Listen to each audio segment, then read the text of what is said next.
Hello, nerds! Oh my God, I don't know anybody who is up. I'm guessing you guys are all in. You're not in America. You might be an expat overseas, or you might be part of the growing World for Yang Alliance. But where are you guys right now? I'm in Switzerland. I think Andrew Smith is in Australia. Go ahead, let me know in the chat. Oh, you guys were wondering what I was pointing to. Whoops. I was pointing to this beautiful, oh, this is weird. There it is. Artwork by my son. How old is he now? He's almost 10. He's going to be turning 10 in February. And that is the Yang Gang lizard. Green lizard that shoots money out of his dollar bills out of his mouth like Godzilla. Whoa, we got people in San Diego up late. We got Deutschland. Gene, the question was, where are you guys joining from? So we've got Deutschland. We have San Diego, beautiful San Diego. NorCal, Northern California. Wow. That's Southern Cal. Central Europe. Australia. Another San Diego. Land of the Rising Sun. Oh, Gene, I'm not wearing my Seiko, but I recently got a Seiko. But I'm not wearing it right now. Show you guys next time. Illinois. OHIO. Vegas. Early primary. Love it. Thirst Bomb is working hard in the Big Apple. Okay. So welcome, everybody. Arizona. I wonder why they call it Arizona iced tea. I didn't know you guys are known for iced tea, but that is a brand. I want to go over the state of the race. You know, we've got a big caucus coming up. I don't know if you guys have been excited about that, but that's on February 3rd. So that's about a week from now, a little over a week from now at the time of this live stream. Whoa, we got someone from Peru. I love it. Another New Jack City. So I just wanted to kind of go over where we're at, share some charts. I've got some cool charts, 538 did some cool charts that I'm going to show you. And then maybe if we have time, I'll take some questions or viewer topics. I know this is a really unusual time to be doing a live stream for most of our audience who is in California. Are you guys curious where the Nerds for Yang audience is from? Maybe I'll show you some of my statistics on that, just to be meta. This will be a live stream about a live stream. Let me see if I can pull up my data for you. Audience. Who is the Nerds for Yang audience? So right now, as a reminder, we have 15,000 subscribers. But even more interesting is if you look at the last 90 days, we have over 100,000 unique viewers that have consumed content from the Nerds channel. So, man, I mean, we get some small percentage of those to caucus or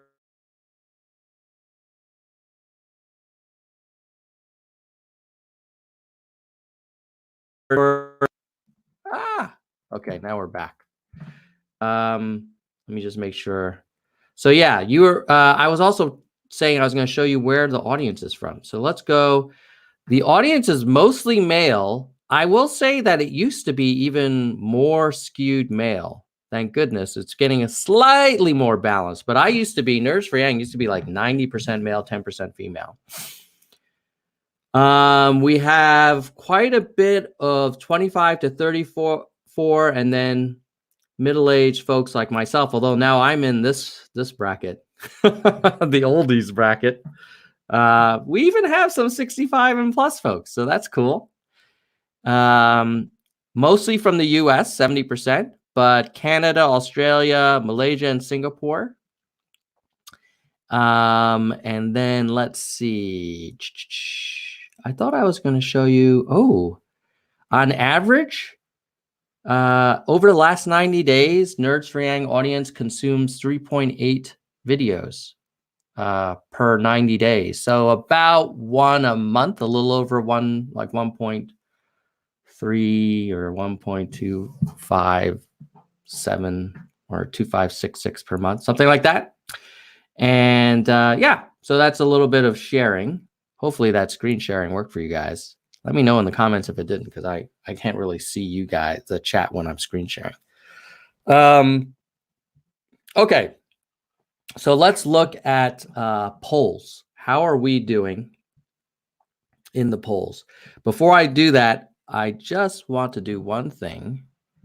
I want to make sure that you guys were seeing my stuff, because last live stream I did like several minutes of what I thought was screen sharing, and then nobody saw any of it. Okay, so Zell says it worked. Great, thank you. I appreciate that for confirming that, Zell. You're a good man. Now let's go to the polling. Chrome. Which one is it? Here it is. Bam. Okay. Polls. And we're going to for sure make this bigger. Hold on. My son is playing Call of Duty. The older one is playing Call of Duty right now. So if you have any bandwidth issues, it's his fault. But it's, it's Saturday morning here in Switzerland. If he can't play Call of Duty after doing a little bit of homework, what kind of childhood is that? Okay, so Emerson, our favorite. Look at that, man. 8%. Unfortunately, I don't think Emerson is a qualifying poll. I'm not sure, to be honest. The DNC is very, very cryptic. They're not super transparent about which polls are acceptable to them. They might put it somewhere, but it's not easy to find. If anybody knows, go ahead, say in the chat whether, I doubt it's a qualifying poll, because if it were, we'd be talking a lot more about it. Now, the interesting thing about Emerson is that they have historically been pretty favorable to us. So someone made a point of, like, rather than comparing Yang scores across all polls, what if you went polar to polar, like Emerson to Emerson? So we got Emerson Jan 23rd at 8. The previous Emerson, we'd have to go down here, November 20th. And what column were we at? Shout, this one. November 20th at 6. Okay. And then if you go back even further, here's another Emerson at 4. Ooh. So when you go Emerson to Emerson to Emerson, Emerson in November 4, and then you go Emerson in December 6, and then now Emerson in January 8. That's a nice trend. Now you say Economist YouGov, let's be fair. Economist YouGov has never been super awesome for us in terms of numbers. So we were 3 in January, Jan 21, 3 Jan 14, 3 Jan 5th, 3. Wow, we should just call Economist YouGov the 3 poll. Yeah, my goodness. We've been at 3 for Economist YouGov. If I go way back, though, Economist YouGov 2 in November, and then 2 again in November, and then 2. So 2, 2, 2, and then 3, 3, 3, 2. Go back to October 2. Ooh, October 6th, we're at 1. So, you know, depending on what poll you want to look at, the trend is pretty much consistent in terms of Yang is gaining. Now, if we did the same thing for Buttigieg, Emerson, he was at 6 in the latest Emerson poll. Now let's find the other Emerson for Buttigieg. 6, and then he was at 8 in the previous one before the 6. And then if you look at another Emerson, he was at 7. So he went 7, 8, 6. And if we go back further, where's another Emerson? Here's another Emerson, 6. So Buttigieg is 6, 8, 7, 6. So he's kind of like flat, I would say. Certainly not that nice upward move that you have for Yang. And if you go Economist YouGov Buttigieg, he's 8. Then before that, he was 7, 7, 8, 7, 7, 11, 12, 12, 9, 9, 8. So 12, 12, 9, 9, 12, 12, 8, 7, 7. And now he's down to 6. So I would say Economist and Emerson both seem to agree that Buttigieg is flat to slightly down and Yang is moving up, with Emerson saying Yang is moving up by a lot more. But even Economist is agreeing that Yang is moving up. Now, if you zoom out and look at everybody,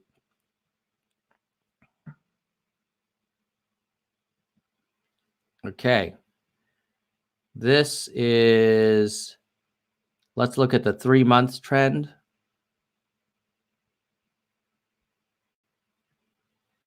Okay, 3 months, load.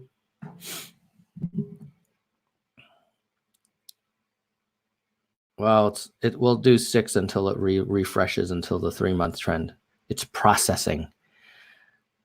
So clearly, you've got Biden, who has been holding on to his leadership position quite well. There was a point, when was this? There was a point in, looks like October, where I thought Warren, if you just looked at this trend, that Warren was going to pass him, but that was exactly, he just sort of beat her back just as she was about to climb over and take that leadership position. And now Warren has sort of been on a downward slide, stabilizing at around 14 or 15. She's been kind of stable-ish since December.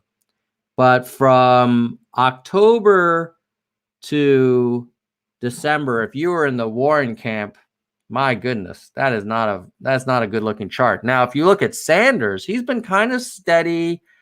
There was a point where Warren passed Sanders, and a lot of people, myself included, especially around this period here, were thinking, wow, Warren's just leaving Sanders in the dust.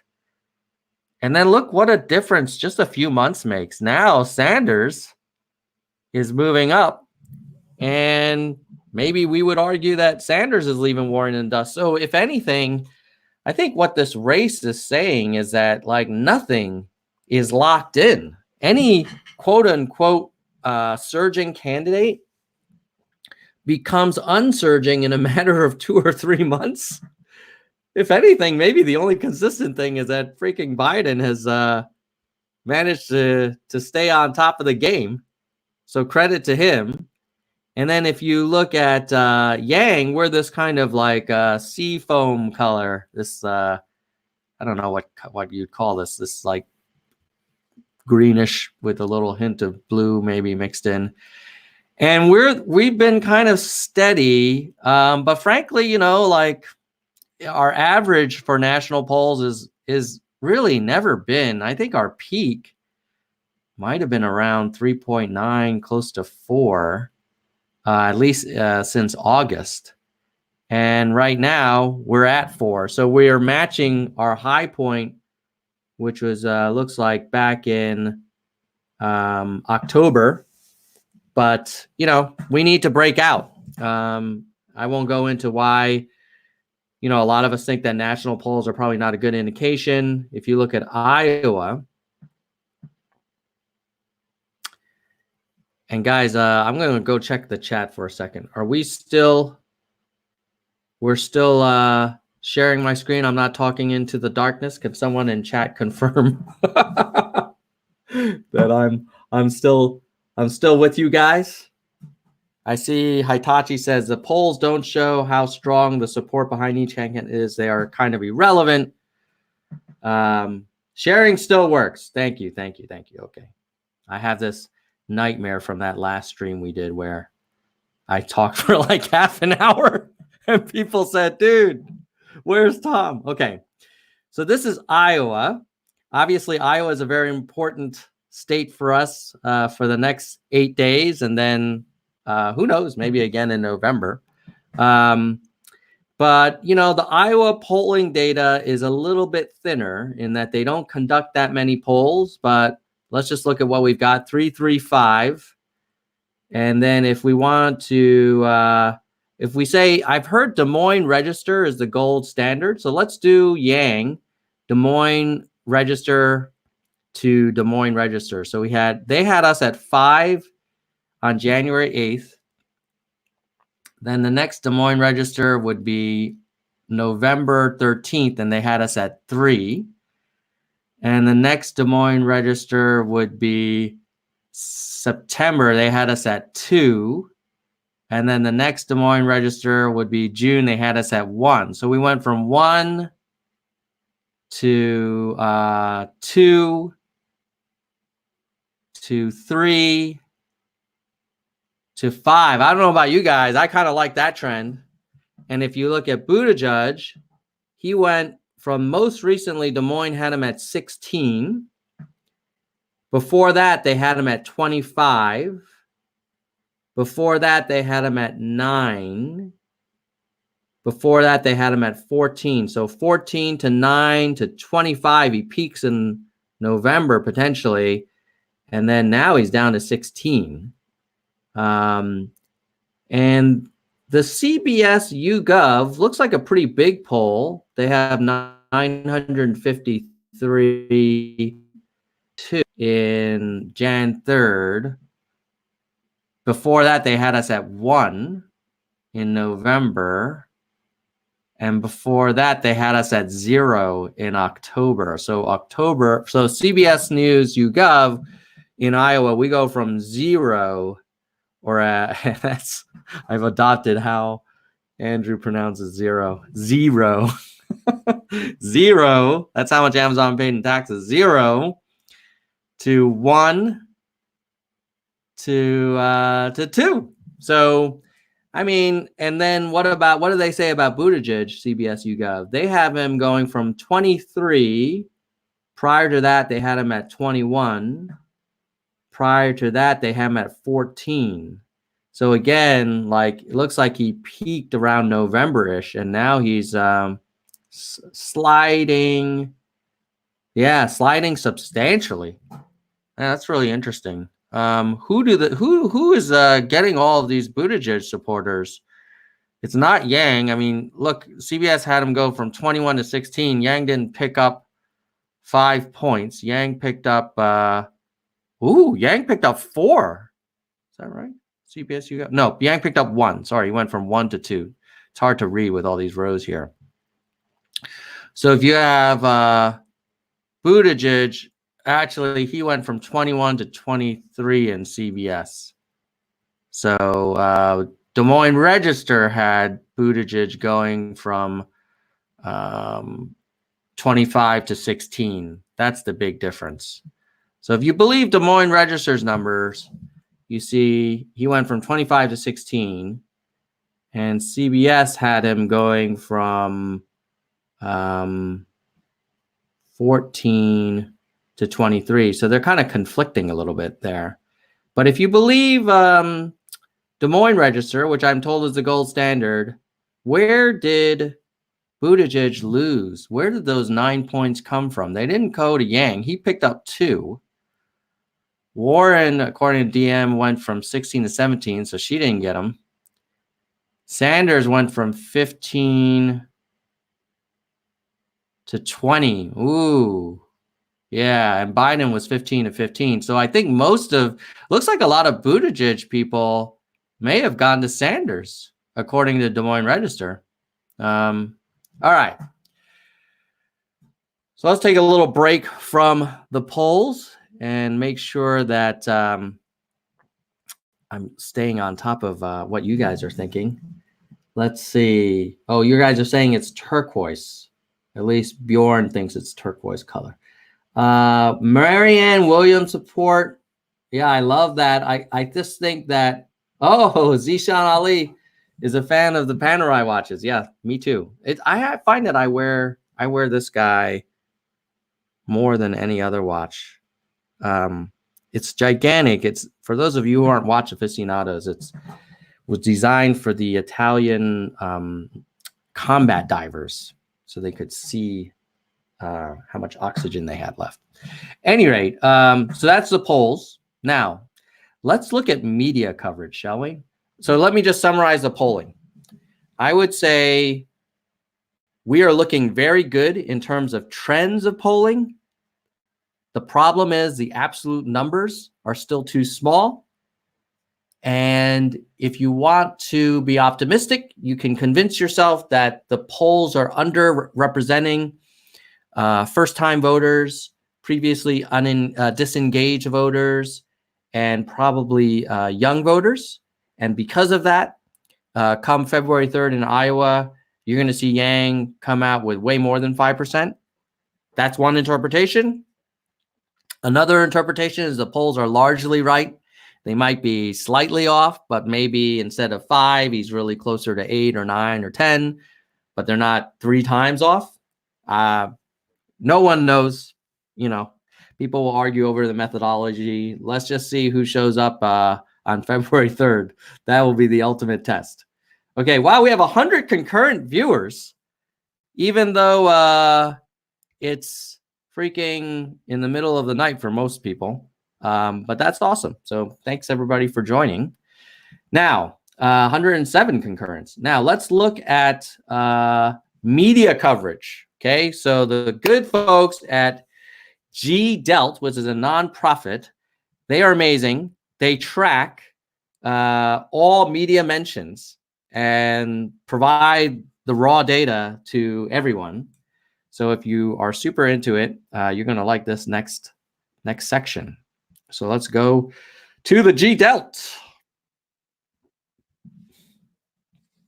All right, so what I've got here,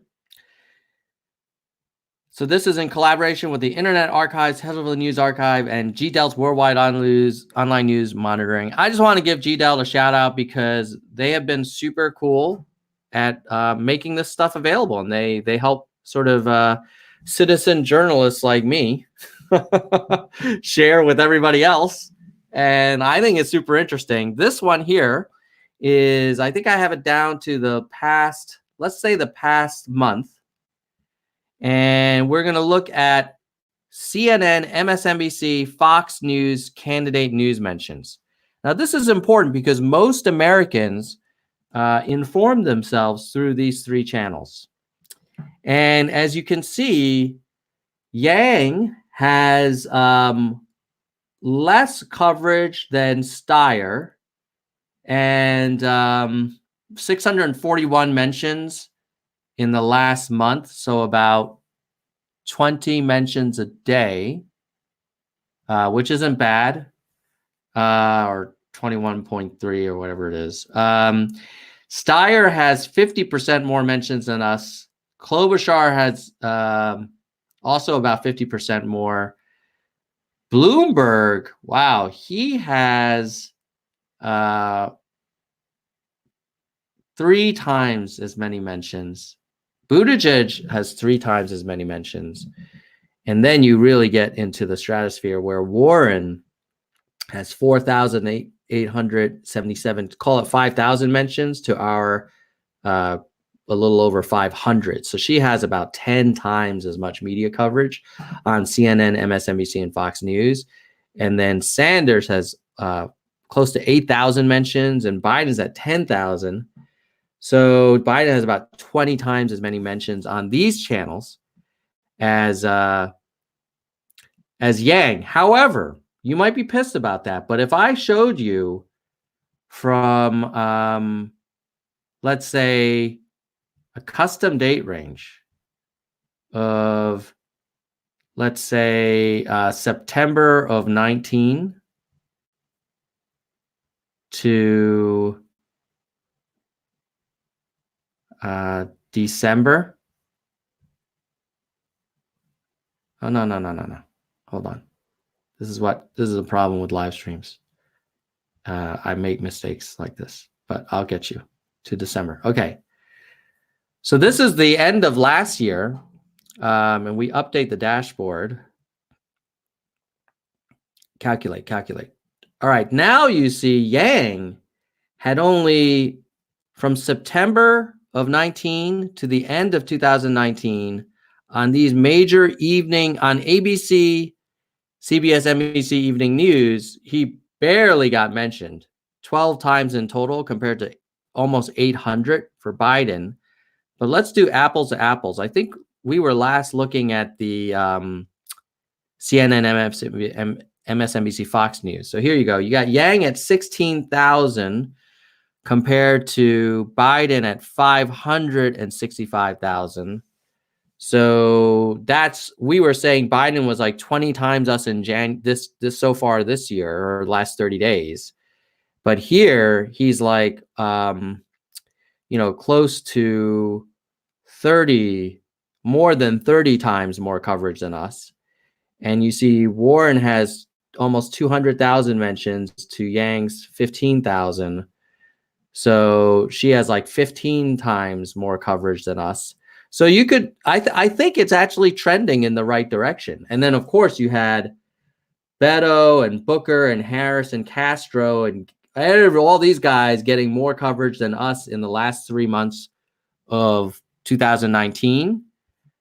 And now when you say, let's just look at the past week, let's say, update dashboard, calculate. Okay, here we go. And we go back to these CNN, MSNBC, Fox News. You see here, just on January 23rd, Yang at 4, Castro. Oh, how the freak is Castro still getting mentions? Steyer at 6, Klobuchar at 22. Maybe that's too granular. Let's do past month update. Okay, here we go. So here now, remember when I showed you the last 3 months of 2019, you had all these guys like Castro, Harris, Gabbard, whatever, way ahead of us. Now, obviously, many of those people dropped out, but I kind of don't care why we're getting more coverage. We just are. I mean, you wish it would be because the media decided to cover him more, but maybe they're running out of candidates and they have to. But it's way less disproportionate than it used to be. I mean, we used to be 30 times as much as Biden, right? And now it's 20 times as much, 20 times less than Biden. Still, like, I'm not happy with it, but I think it's trending in the right direction. And then if you look at network news, look at that, man. 16, almost 1/10 of Sanders, the leader. So that's really encouraging. I think part of that probably has to do with Evelyn sharing her story.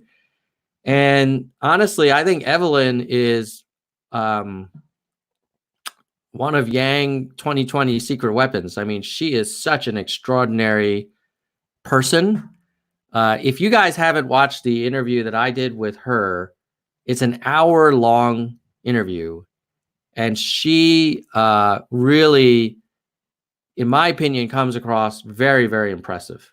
I think Melania is great, but I think Evelyn is way more approachable, way more relatable, but also I find her more compassionate and more thoughtful. So if you haven't, checked that out. And then for worldwide online news, that's interesting. Worldwide, we're getting almost as much coverage as Bloomberg, a little bit less than Booker, and about half as much as Klobuchar, and 1/8 as much as Biden. So way closer in global coverage.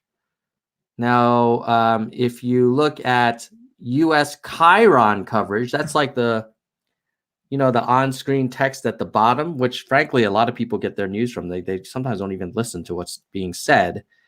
You see Yang at 5,000 mentions to Sanders 80,000.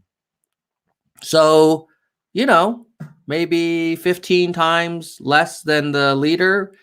It's amazing that we're celebrating being 1/15 of the leader for media coverage, but remember, we used to be 1/30th, 1/40th.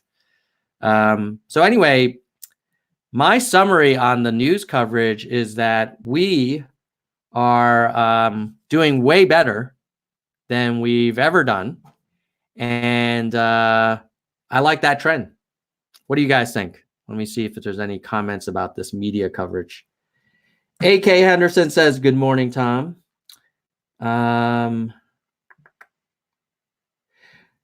Star Fusion says, does it mention if the coverage is positive? No. These are just mentions. So it could be, you're right, it could be negative mentions for Biden's son's Burisma board membership. It could be negative mentions about Sanders and Warren kind of like arguing with each other. So that's that. Tom, did you see the new ads? What do you think? Zishan Ali, I have not, but maybe I can find it and we can look at it together. I'm going to guess that the new ads are on the Yang 2020 channel. So let me see if I can find it. Andrew Yang. Okay, let's see if I can find his ad. Looks like it's that right now thing. So let me share my screen and we'll watch it together. What do you say? Good idea. Hold on. Thank you for suggesting that. Zishan Ali. Let's see here. Share audio. Hopefully this works. I think you guys are talking about this 31-second ad. So let's watch it together. The biggest reason we lost to Donald Trump is because millions of jobs were lost to automation and a transforming economy. I'm the only candidate I kind of like the music that's created thousands of jobs. To defeat Trump, someone with him driving a Tesla of tackling the economic challenges of our time. Yeah, it is. And if you don't think automation and a transforming economy is costing jobs, think again, because it's happening right now. I'm Andrew Yang, and I approve this message. All right. Hold on one second. Close that. So that was the ad. I kind of like it. I mean, I wasn't blown away by it, but I think what's nice about that ad is that it makes the automation argument a little bit more relatable by showing the self-driving car. I like the music because it's kind of young and hip, and it's like the opposite of Biden, Bernie, and Sanders in many ways, and Klobuchar. And Buttigieg. Buttigieg is young. I don't know if he's hip. He seems a little bit too stiff sometimes. Yeah, it's interesting. I don't know. Have I ever seen Buttigieg laugh? or tell a joke that isn't like condescending.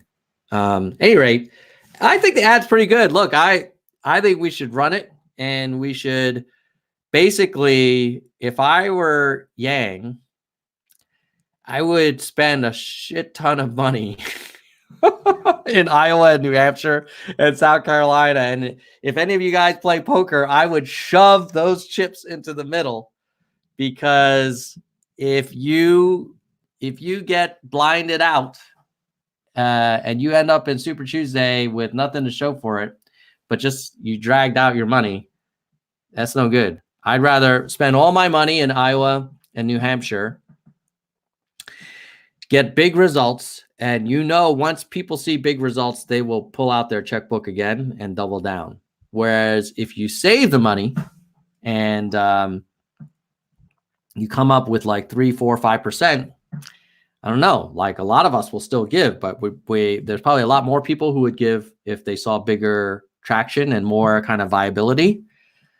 Maybe the big question is TV ads the best place to spend the money, or would you do it online or radio or in campaign staff? Because I will say, I think he did spend, I don't know the number, but I would imagine millions on ads in Iowa already.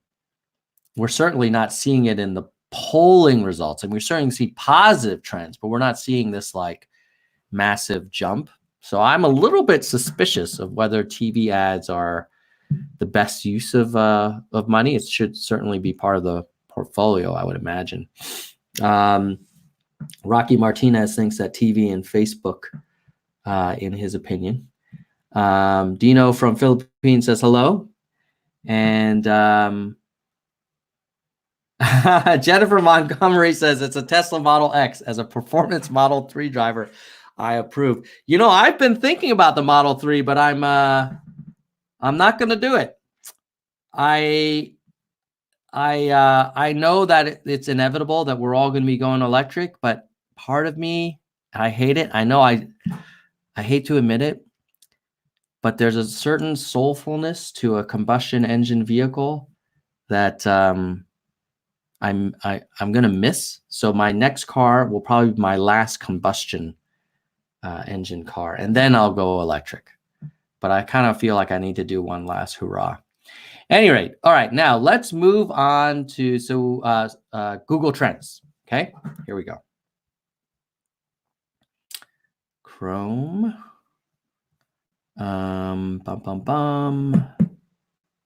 Where is it? There it is. All right. This is past hour. Let's do past 30 days. What you see here in the US is a very interesting surge for Sanders, and a very interesting kind of three-way race between Sanders, Yang, and Warren. Not a lot of Google interest in Klobuchar or Buttigieg in terms of national. And in terms of where you see a lot of Yang interest, like, my God, Yang just do a fundraiser in Hawaii. There's a lot of interest. The blue is Yang. And California. Those are two big states where California is great because that's a shit ton of delegates for Super Tuesday. But also you see some nice blue in New Hampshire as well. So that's a good sign. Although in New Hampshire, you've got the most support for Bernie in terms of search activity, and then Yang, and then Buttigieg third, Warren fourth, Klobuchar fifth. I actually didn't add Biden in here. I assume like he's going to be in there and whatever. There's not a lot of movement with Biden.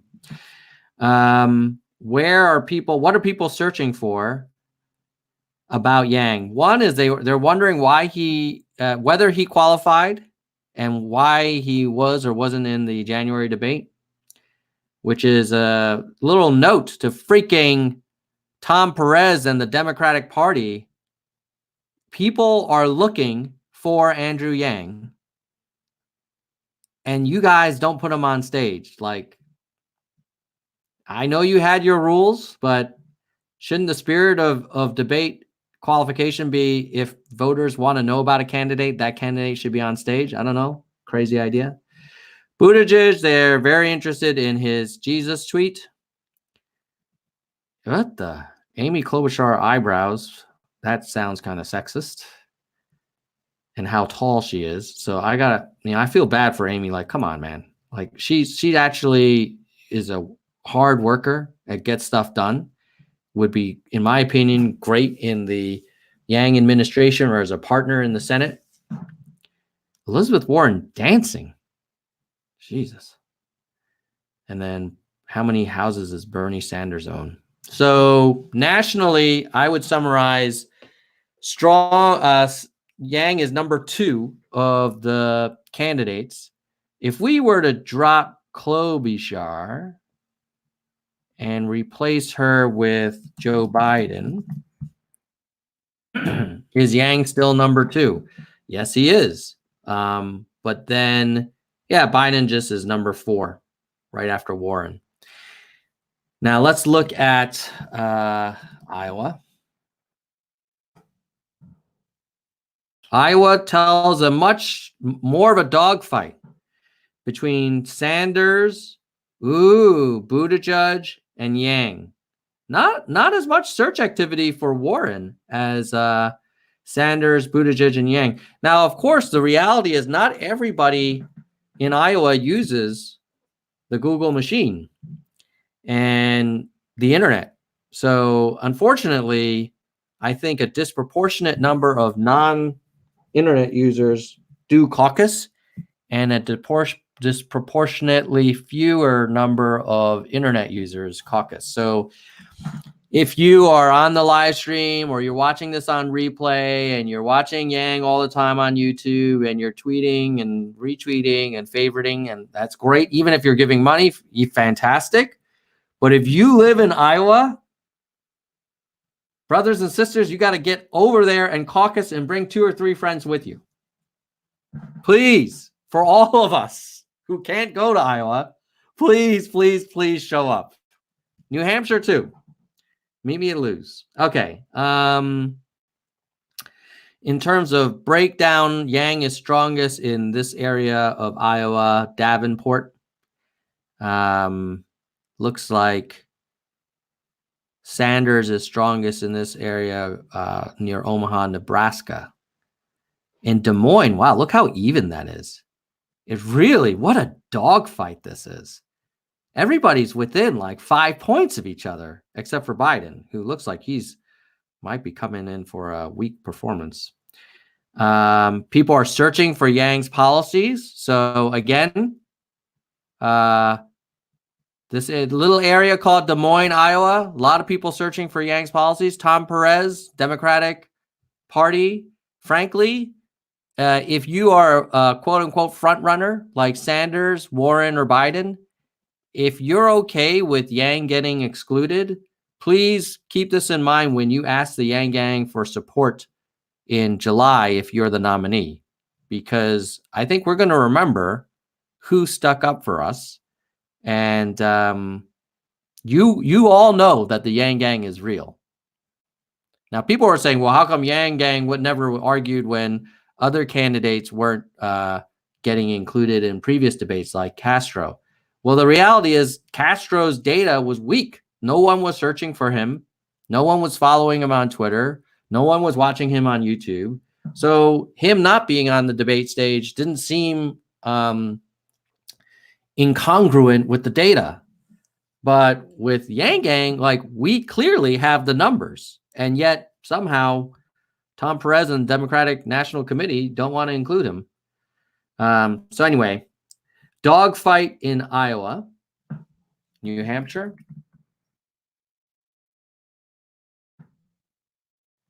Whoa, another dogfight. Look at this. Sanders leading the way. Who's number 2 in New Hampshire for searches? Yang. But Buttigieg is close behind. And then Warren and then Biden. Wow, really close.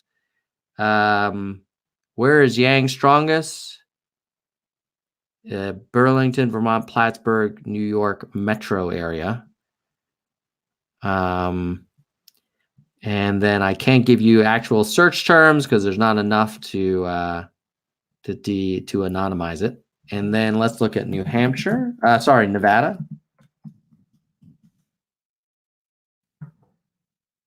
Nevada. Whoa, who's this? Freaking Bernie, guys. Wow, maybe Bernie's gonna be. I know you guys are gonna get pissed when I say this, but maybe Bernie will pick Yang as his running mate. But anyway, we're number 2.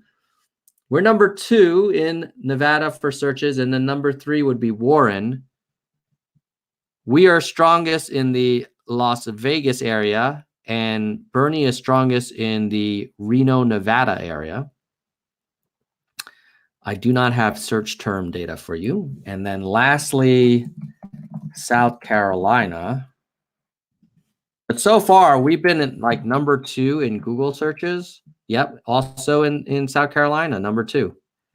But quite close. Bernie, wow, Bernie's cleaning up.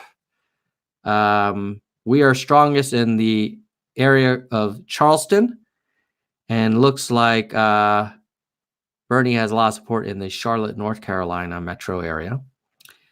Not enough data to show you search terms. But I think, and then we'll do YouTube. Now, if you say not everybody uses the Google machine, some people are going to say, well, even less people use a YouTube machine. But let's just look at that data, because I think a lot of people like 40 and under use YouTube.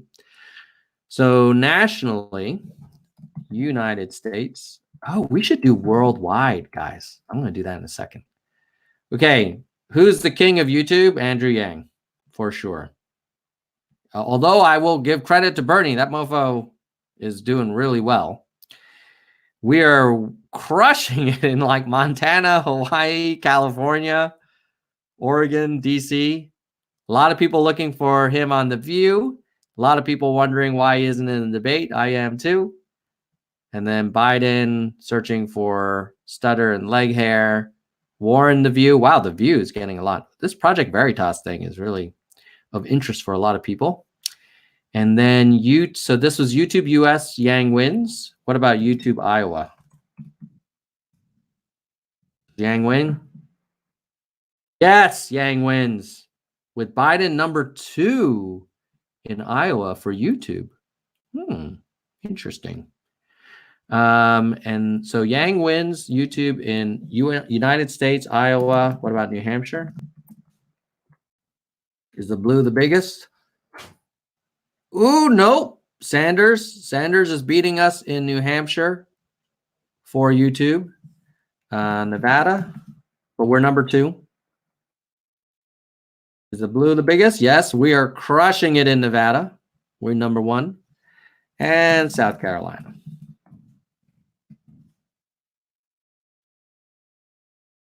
Ooh, South Carolina, a little bit of a closer match. We're leading, but only by a little bit with Biden. Wow, why are people in South Carolina YouTubing Biden? And Bernie is pretty much a dogfight between these 3. So net for YouTube, I would say Yang is a leader, with one exception. I think in New Hampshire, we were saying that Bernie was, if I can recall. Just 10 seconds ago, I said this. Yes, Bernie was a leader in New Hampshire. Okay, now, I did think doing Google worldwide searches would be kind of interesting. What does the world? Who is the world interested in? The world is interested in Bernie, but second, Yang. The world is more interested in Andrew Yang than Warren, Biden, or Buttigieg. Yet, our friends at the Democratic National Committee don't want him on the debate stage. Very strange. What about worldwide YouTube? Whoa, very close. 39-39. Tied between Yang and Sanders. 3 times more interest in... Oops, I'm getting a call. I'm going to decline that, but I'm going to have to answer it later because one of my sons is at a sleepover, and I'm a little worried that he just burned down the parents' house. Okay, but YouTube, I was saying there's 3 times more interest from the world in Andrew Yang on YouTube than Warren and Biden. And let's do that same comparison for web worldwide. There's 21 versus there's 40-ish% more interest in Yang than Warren and Biden, 50% more interest in Yang than Biden, and 100% more interest in Yang than Buttigieg in worldwide Google searches. So I think summary is our man has way more interest based on way more scalable data, which is Google searches and YouTube searches, than these little polls where they call up 500 landlines. But let's be real.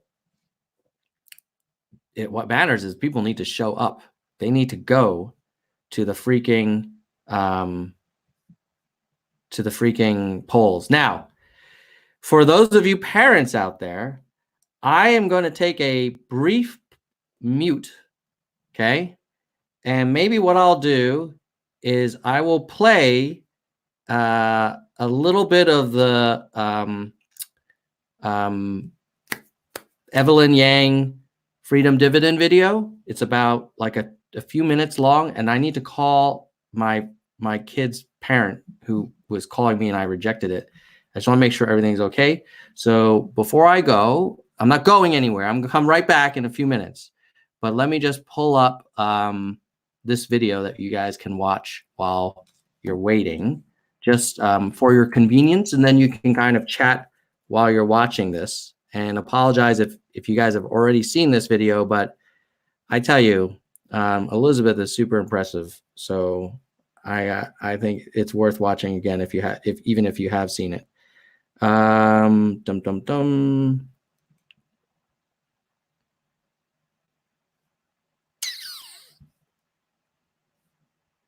it this one? Where the heck is it? Here it is. Okay, and let me share my screen and audio. I'm going to mute myself now.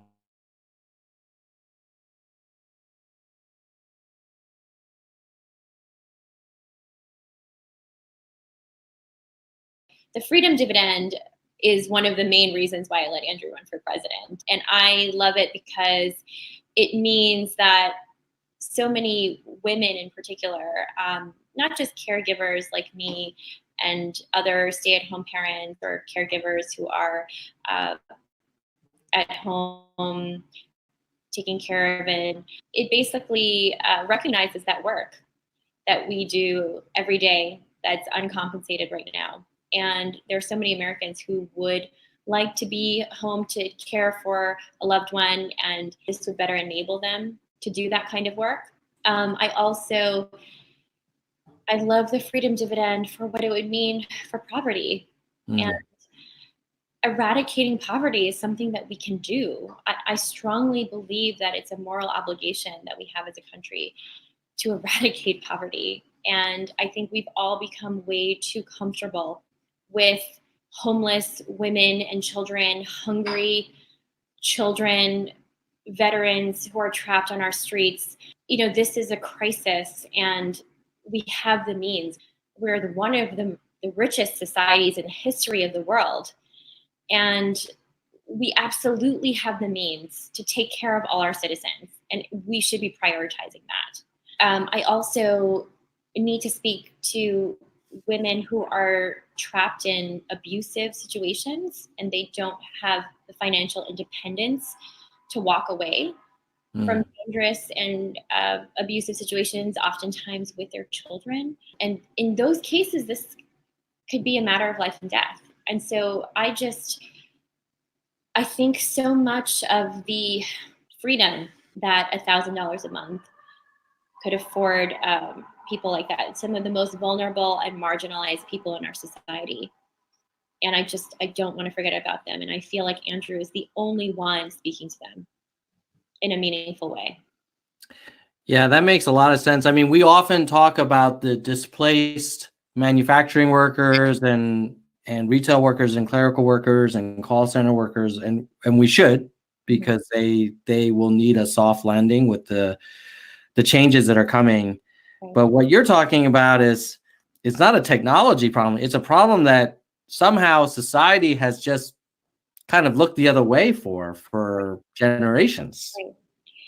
And you buy into this myth that, oh, there's nothing we can do for them. Mm-hmm. It's the reason why you feel so guilty when you pass someone on the street and there's nothing you can do but give them, a few dollars. You know in your heart that we should be doing so much more for them, but you don't know what it is. And then when I learned about universal basic income and how this is something that Martin Luther King was championing when he was still alive, and that this is something that we as a country embraced, over 1,000 economists embraced just a few decades ago. Yeah. What happened to us as a society that now we think it's a pipe dream, that the market has overtaken our collective consciousness to this point where we think it's okay, to just let people suffer like that.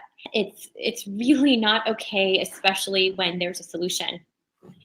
And I feel so privileged to be able to be out there and spreading that message. I have said on the trail that I don't really care about automation. I'm sorry. I mean, I get it. I know it's happening. You have to be blind not to see it happening around you. But I love Andrew's campaign and his message of humanity first, independent of automation. And I think that's really important to put out there, because if you are just scraping by and your family is struggling to make ends meet, then you're not thinking about automation. You're not thinking about AI taking your jobs. You're not thinking about climate change, destroying the planet. You're just thinking about getting to the next day. And this is something that we can do immediately to help so many Americans get their heads up, lift their heads up, so that they can plan and look forward to a more hopeful future. And I'm just personally in shock that more candidates haven't picked up on this idea.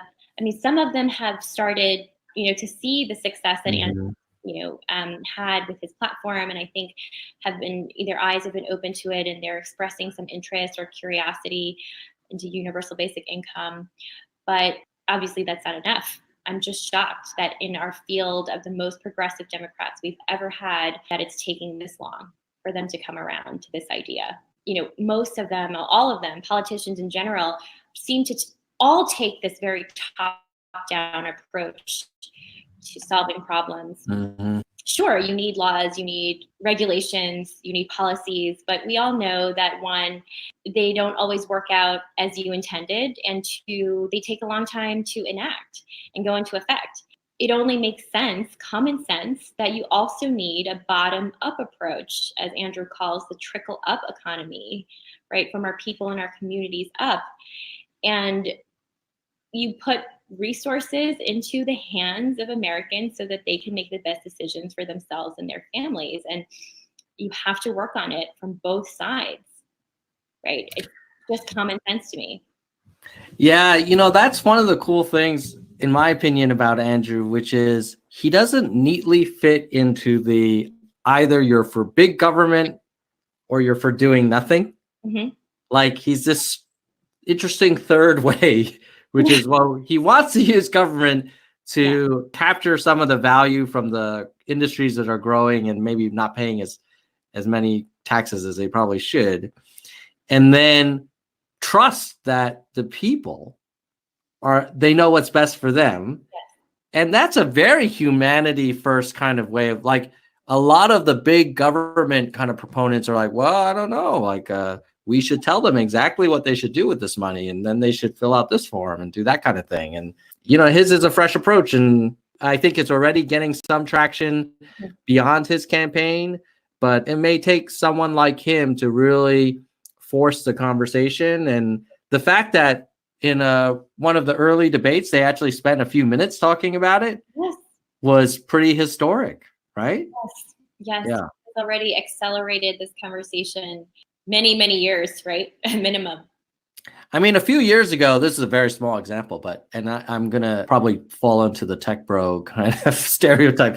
But a few years ago, nobody would have said that you could take like amazing pictures from your mobile phone that's better than an SLR. Or a few years ago, nobody would have said that most cars in some cities are going to be completely electric. And, maybe the freedom dividend is one of those things where 10, 20 years from now, we'll be doing another podcast, Evelyn. You'll be like, hey, remember when no one thought this was possible? I can only hope. Yeah. That's what we're fighting for. Absolutely. Especially, and I totally agree with you. I was actually in New York this summer. The homeless and the impoverished, especially like the juxtaposition of the homeless people, then you're like right by these huge skyscrapers where people are clearly doing very well in life. Yes. And you're like, how is this okay? Like, hopefully this campaign, yes, you're right. Automation is something that I think starts the conversation, but the freedom dividend is about a lot more than just dealing with the fourth industrial revolution. It's really about eradicating poverty in a way that trusts people. Yes. And that puts power in the hands of the people. It's about accelerating our society forward. Yeah. Yeah. Man, that'll be so cool when he's in the White House.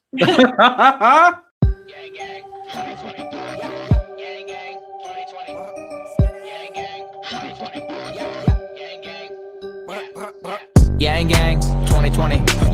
Yang Gang 2020. Yang Gang 2020. Yang Gang. Yeah. Yang Gang 2020. Yang Gang 2020. Yang Gang 2020. Yang Gang. Yeah. I want 1,000 a month, 1,000 a month. I want 1,000 a month, 1,000 a month. Let's get this bread. Freedom dividend.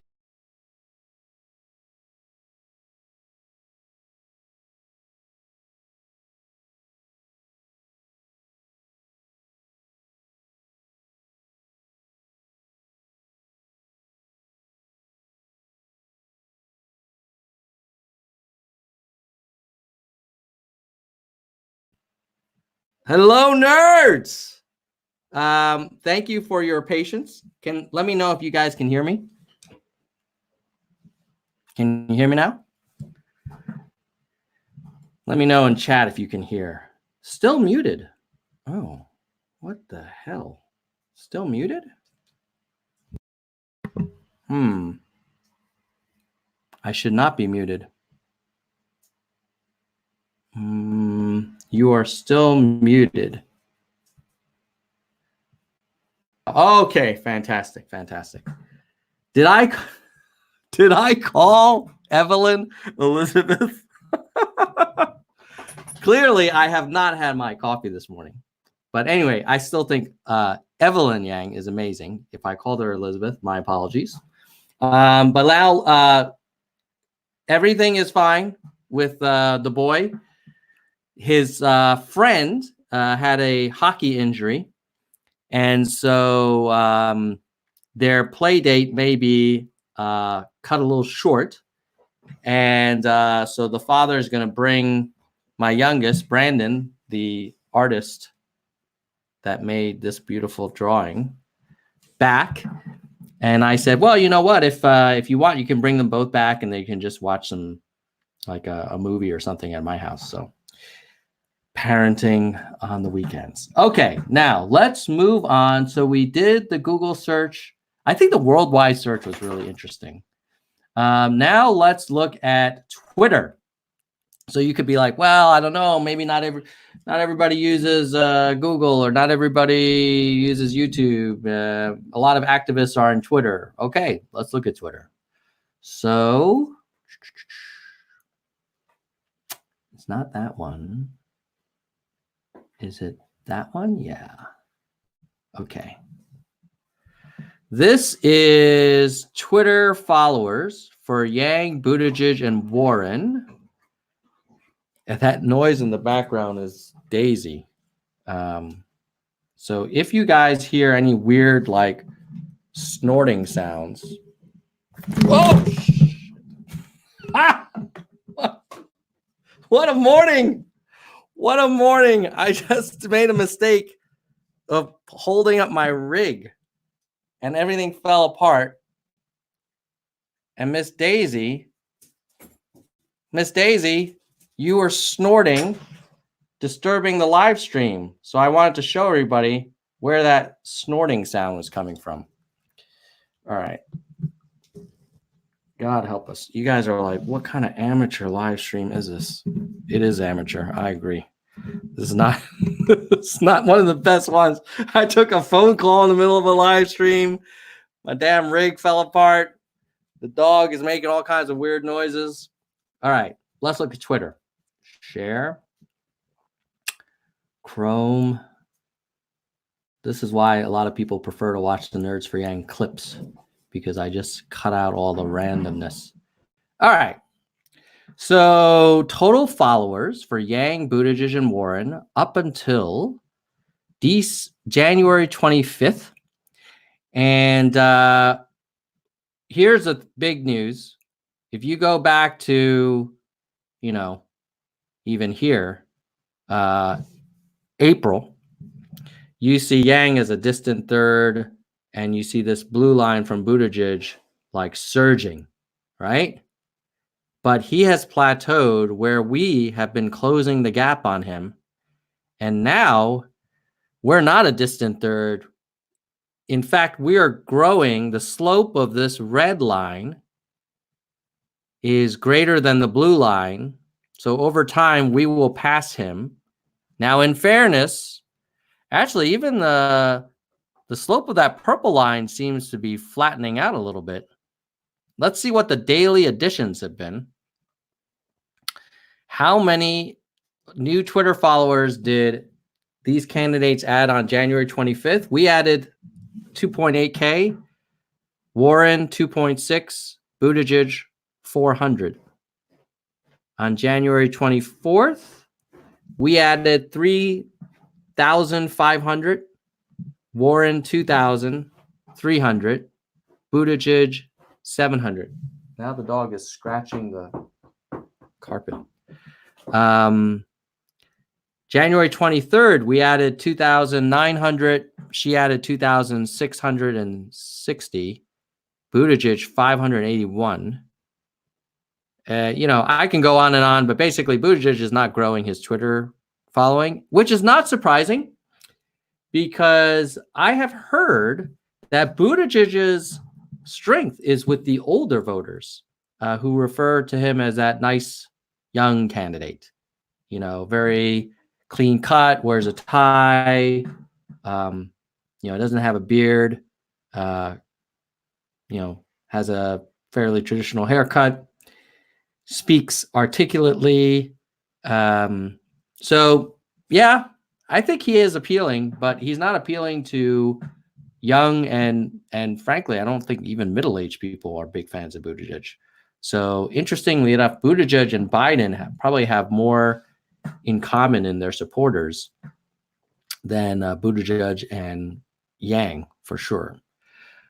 Okay, so we talked about polls. We've done that. We did media coverage. We did Google. We did YouTube. Now we did Twitter. Vegas, baby. Vegas. Oh, yes. Oh, I thought Neiman Filler was saying he wanted Las Vegas odds, but I think he's saying he's joining us from Vegas. Let us go to someone called him Pretentious Pete. Yeah, Pete's not the most down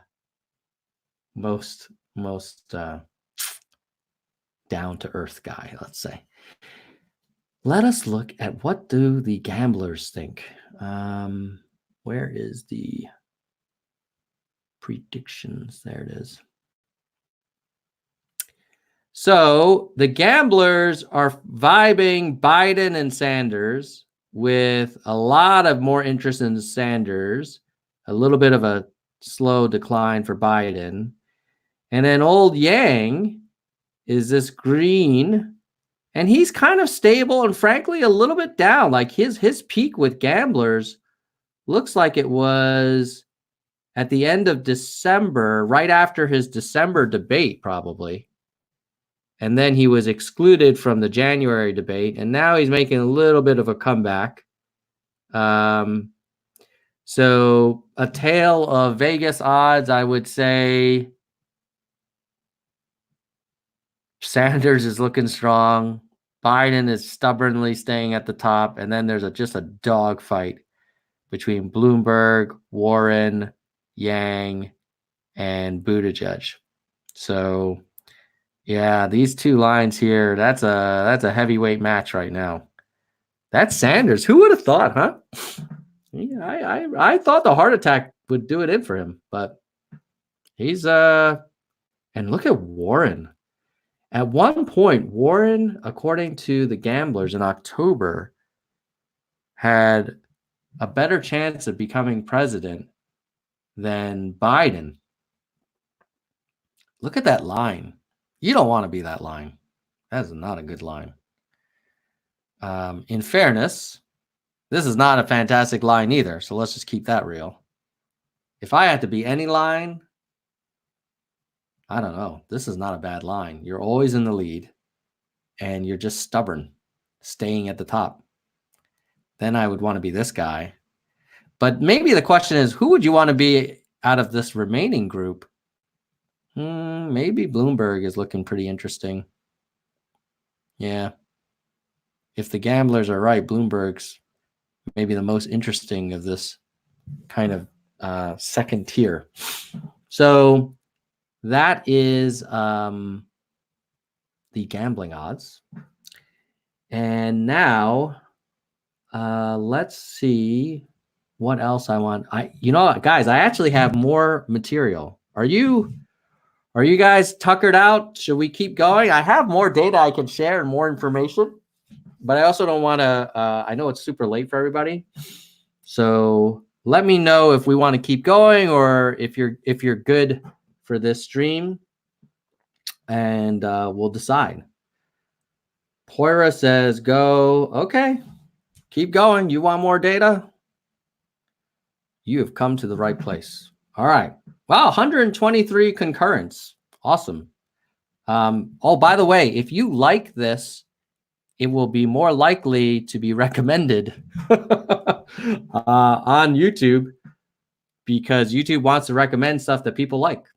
So while you're watching this, go ahead and hit that like button, share out, and we can spread the word. Now, let us look at, I have some really cool stuff for you.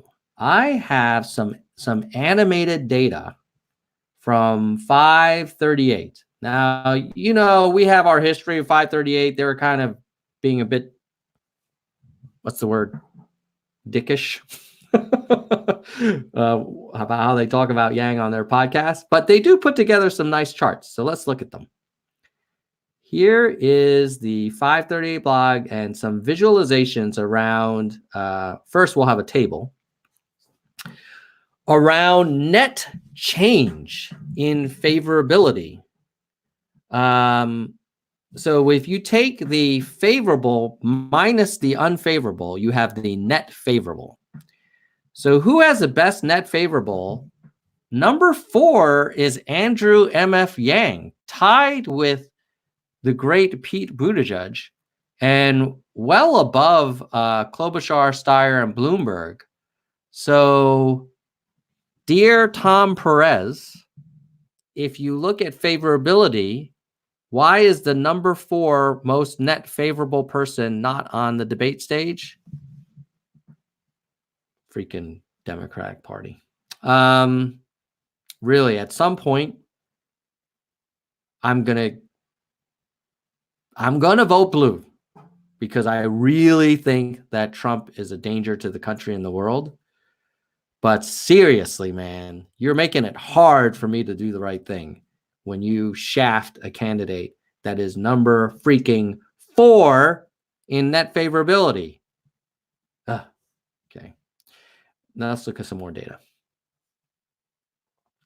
This one is cool. This one is showing the change over time from January, Jan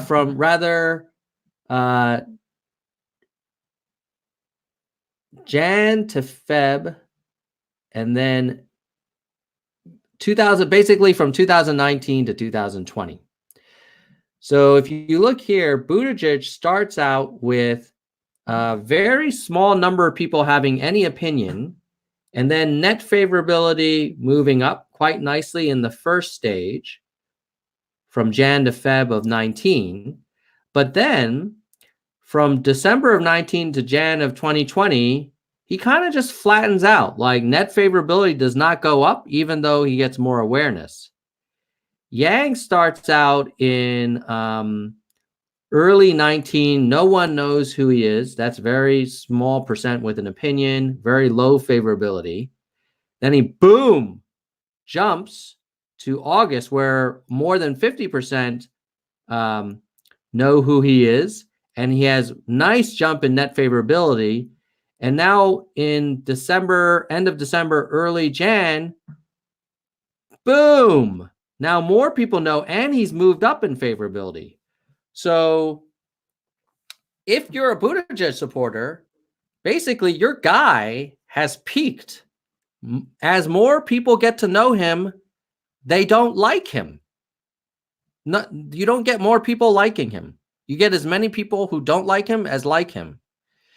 Whereas Yang, like, we have not peaked yet. As more people like us, we move up on the vertical axis, which is good.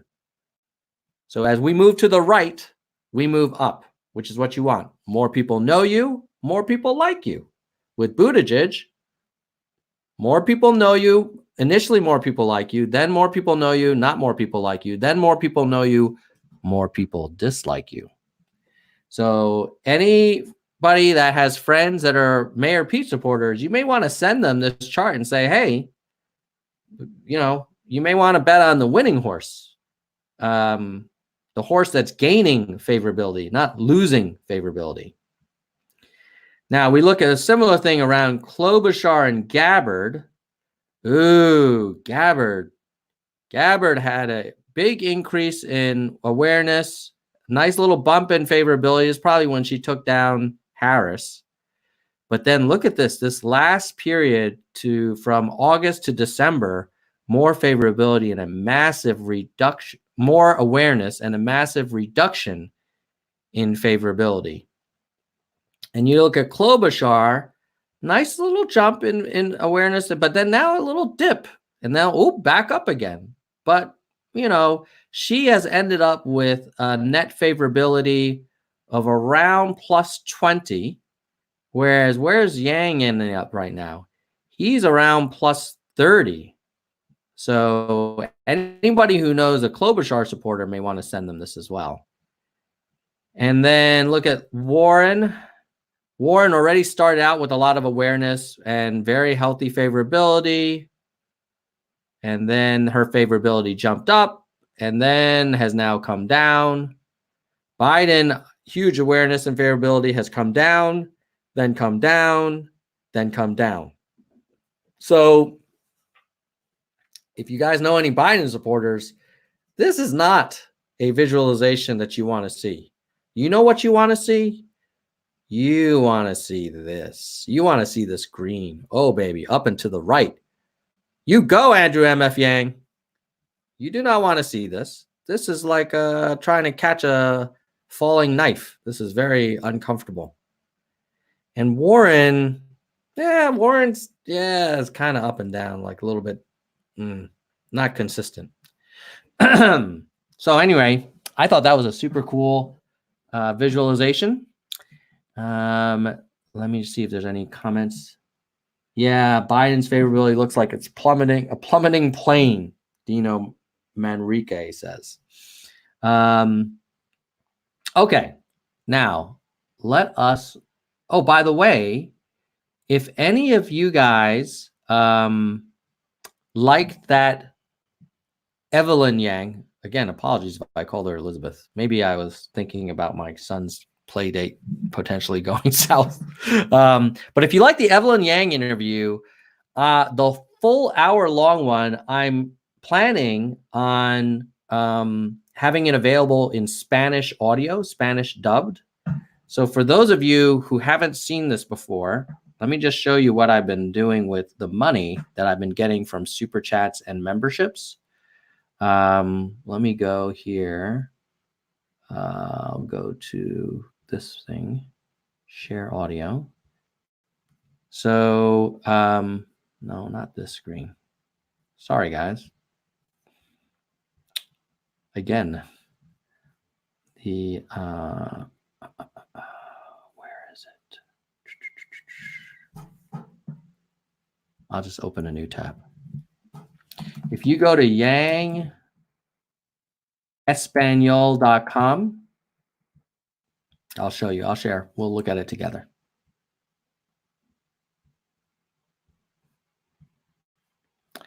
So if you go to Yang2020.com, it basically takes you to this playlist that I've made. And in that playlist, we have the first Nerds for Yang interview. Actually, yeah, this was the first. No, this was the first one, actually. So this is the first one. Then we have this second one. And then we have the Secure the Yang panel interview. So as an example, let me just show you. Donaron para hacer esto posible. Realmente lo aprecio. Ustedes son lo que impulsa toda la Basically, campaña. we have professional Me alegra Spanish dubbing. también dar la bienvenida a Aaron, Kai y Padgett a este panel de Y entrevista. budget. Mi rol, en este caso, será principalmente como... So then, Básicamente, los he's opositores están talking in abiertos a la Spanish the reforma whole migratoria. time. Y creo que también hay otros. And then we can Esta es la you guys want to experiencia más hear singular de mi Padgett vida y in desearía Spanish? apreciar más Where is it? cada There we go. momento. Interactuarían entre ellos y cómo interactuarían en las elecciones en una administración ideal de Yang. The Yang. Bueno, So anyway, I want to make a version of that for the Evelyn interview, because I think there might be some Spanish speakers for whom Spanish is their first language, who might like to get to know Evelyn, because Evelyn is a super cool lady and super smart. So basically, if you want to, the rub is I have to pay the invoice for that Secure the Yang Spanish dubbing, which I don't, it's professionally done. As you can tell, it's really well timed and well translated. And, they actually have different voice actors for each person.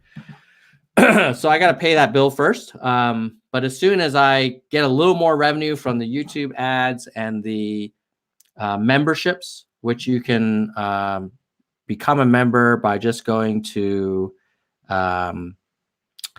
tiny URL. Let's see if I have it here. I'll create a banner. tinyurl.com/join.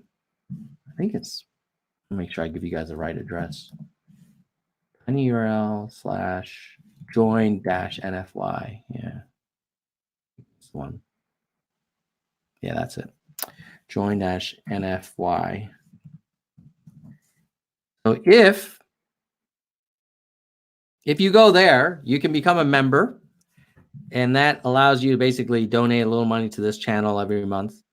And all that money goes to basically, right now, goes to the Spanish dubbing, and it goes to software for this kind of thing. And then if you do super chats here, of course, that also goes to the cause. Now, that said, let us move on to another thing I wanted to share, which was, I had put out a question. Let me just give a shout out, because I promise I give a shout out to all my members. And then we're going to do an Ask Me Anything. Okay, so we're going to go here. So here are some of our most recent members. Sugi Lee, Jonathan Chin, William Carlton, Joey Wong, Gail Machado, James Johnson, Haitachi, who I think is in the stream right now, Your Moment, Soph, Tracy, David, Adrian, Peter, Rez, Jean, Kristen, who's an executive VP member. So thank you, Kristen, for your support. Albert, Brandon, Mr. Lai, James, Don, El Bogart, Luang. Actually, quite a number of members. Yes, Felix, Sugar, XP, Fat, Brian, Chad. Wow, look at this. Nerds for Yang Nation. All the way down. Tybee, Emily. Emily is also, I think Emily might have been one of our first. Sydney was our first member ever. And yeah, there's different levels. So that was everyone. Then there's the hard current level. The hardcore people, give them another. These are all Joey, Tracy, David, Adrian, all the way down to Tybee. So thank you guys. And then there is the VP level, which is a little bit more money. Less of you guys, but you guys make a lot of things happen for us. Fat V44, Emily V, Locke, JM Sap. And then, of course, we have our sole EVP, Kristen Slevin, who works for, I think, the Long Island Yang Gang. And they're on Facebook. So go help her volunteer with the Long Island Yang Gang. All right. So that is the member stuff. Now let's do the Ask Me Anything. So ask me anything. I said on Twitter, I'm just going to do these real quick. I said on Twitter, hey, I'm thinking of doing an Ask Me Anything. Fire away below. So let's see what people said. Thoughts on the Chappelle endorsement? I think it could be huge. It really depends less on the original kind of announcement, which was impressive. And a lot of people I know who weren't Yang Gang mentioned it to me. I think it's really more about, will Dave go out on the road?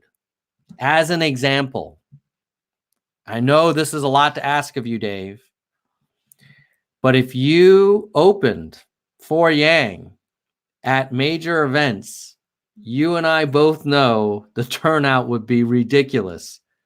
So I think Dave is doing events for Yang already. So that's amazing. Please keep doing it. Hopefully it's not a one-time thing, because shoot, if you did it like a week before Iowa, a week before New Hampshire, a week before South Carolina, just 3 events, huge, huge.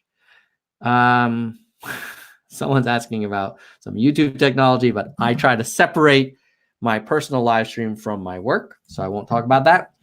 What does Andrew Yang's path to the White House look like after missing the debates? Well, I think based on the Google and YouTube data, it's looking good. Even the media coverage, I mean, thanks to Evelyn really stepping out and sharing a really personal story, we've been staying on the radar.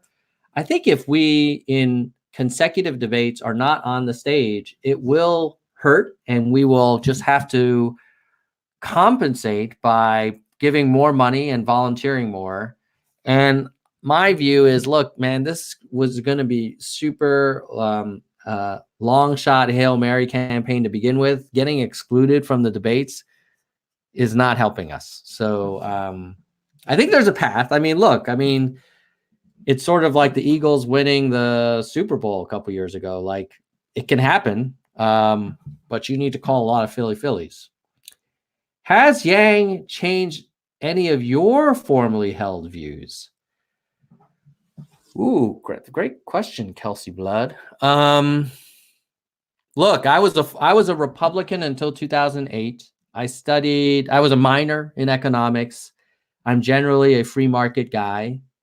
But I think over time, I've realized that left to its own devices, the market, the combination of a free market and technology results in more and more of a winner take all outcome, which it's just not sustainable for society. Like, mankind will not accept all of the wealth being in 100 people's hands. Like, that's just not going to be sustainable for anyone. And the people who have the wealth, I think in some ways know it the most, that this is not, people are not going to just roll over and be unemployed or underemployed or be doing 3-gig jobs while a very small percentage of people are making 10, 50, $100 million a year. Like, that's just not going to fly. That doesn't mean I'm anti-free market or competition. I love it. I think that's what makes America great. But I also think there needs to be a floor. And I think Yang kind of helped me get there. I kind of knew it intuitively, but I was not a supporter of universal basic income before Yang. So that definitely was a big change. I supported Yang mainly because of his position on the overprescription of college education and the underprescription of trade and apprenticeship and sort of technical skills. But turns out UBI is an even bigger game changer. And then certainly I love democracy dollars. And when you think about the return on investment of spending $20 billion a year on democracy dollars, like, that is such a no-brainer. Anyway, why is Andrew Yang's black percentage so low in polls? I think part of it is awareness. I think African-American voters, like everybody else, gets a lot of their information from media. Media is not covering Yang. Secondly, it is not uncommon for the African-American vote.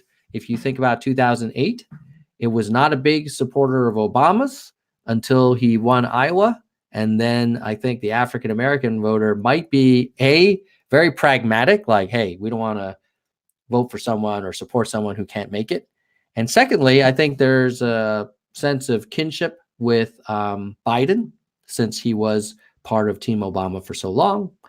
And so I do think when I've looked at the favorability data for Yang, he actually has great favorability from African-American voters versus other groups. So he's actually doing really well. And we'll see in South Carolina. That'll be the big first test. Let's see. What would be the best strategy on how we could fight back against MSNBC and DNC? Can we get those attention and treat our guy fairly? Well, look, here's what's interesting. For the first debate where we were excluded, I was hoping the Yang Gang would have made a little bit more of their frustration and disappointment and outrage visible on the ground in Iowa before and during that debate at Drake University. I mean, we all were kind of complaining and angry online, but that's easy for the media just not to mention or cover. Had we formed a human chain in front of the facility with duct tape across our mouths saying, like, this is what the party is doing to our candidate, I wouldn't be surprised if CNN would have covered it. Now, not everybody agreed on that one. There was debate within the Yang Gang as to, well, why don't we just have a birthday party instead, and it'll be more humanity first. I don't know. I think it's easy to ignore positive people. It's harder to ignore people who are saying, no, wait a minute, enough is enough. So I think the best strategy is to play a little hardball. And that means making life difficult for the people who are suppressing Yang's voice. The other thing is calling out the advertisers of these media shows that are, suppressing or ignoring or mischaracterizing Yang and saying, hey, advertiser A, why are you supporting the suppression of a candidate for office, especially the first and only person of color who was on the stage in the December debate. Now, people are going to say, wow, that's identity politics. Guys, In my opinion, we need to win.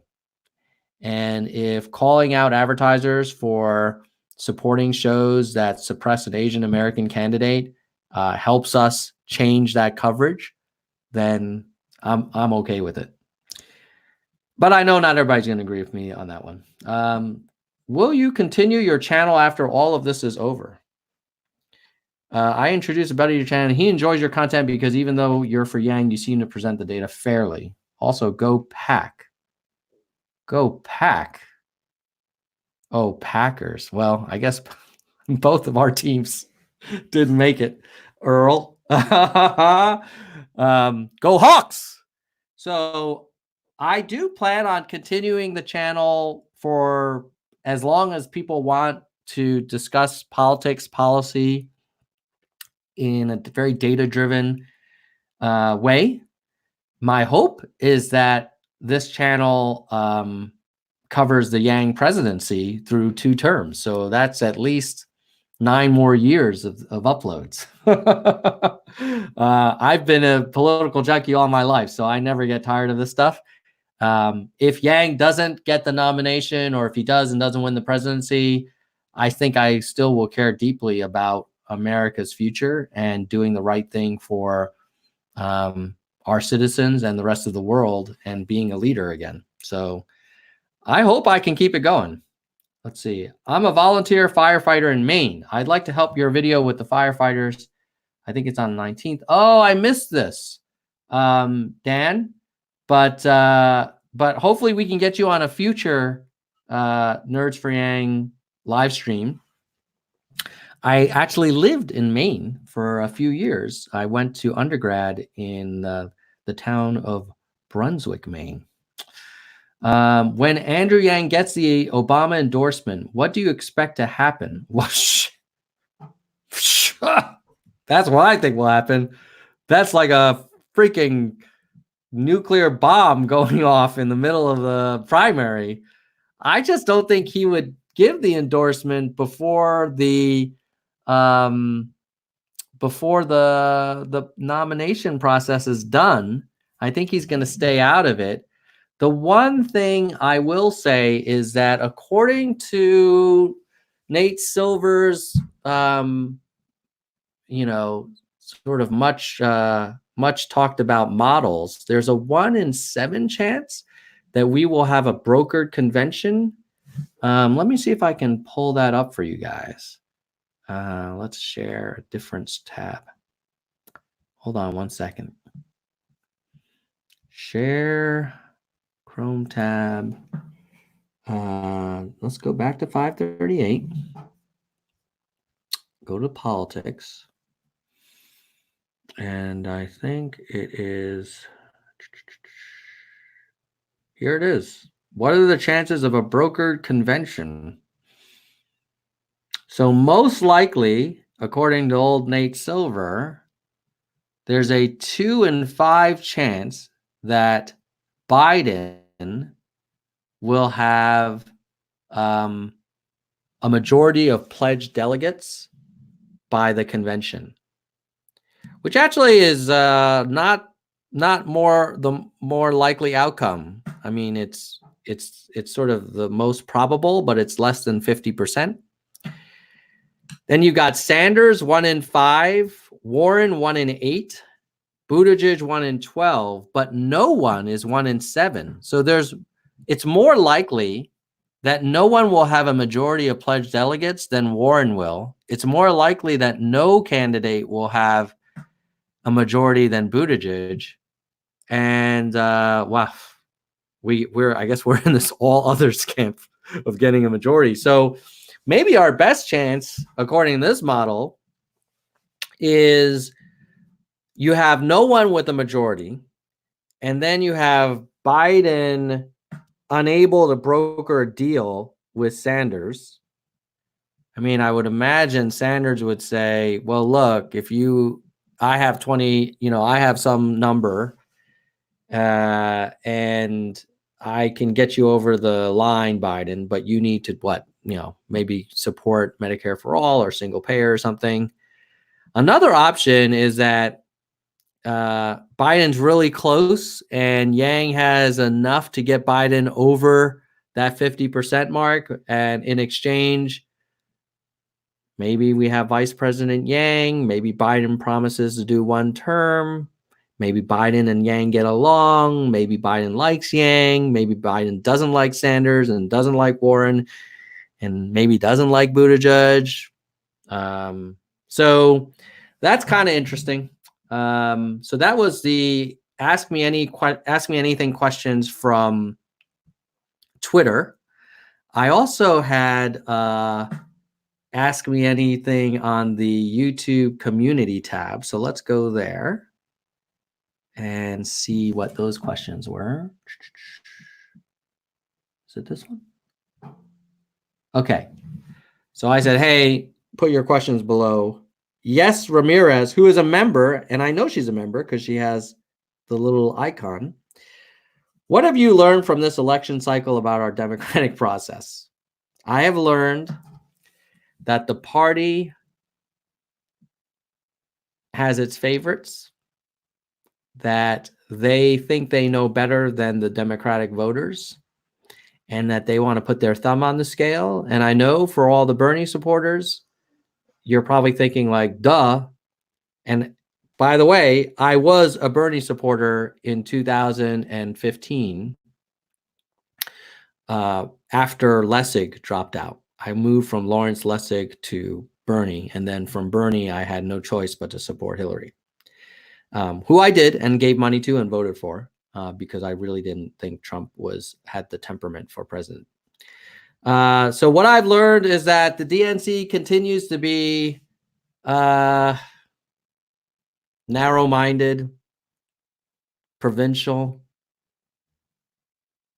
I think their motives are in the right place, but I think they are unknowingly shooting themselves in the foot.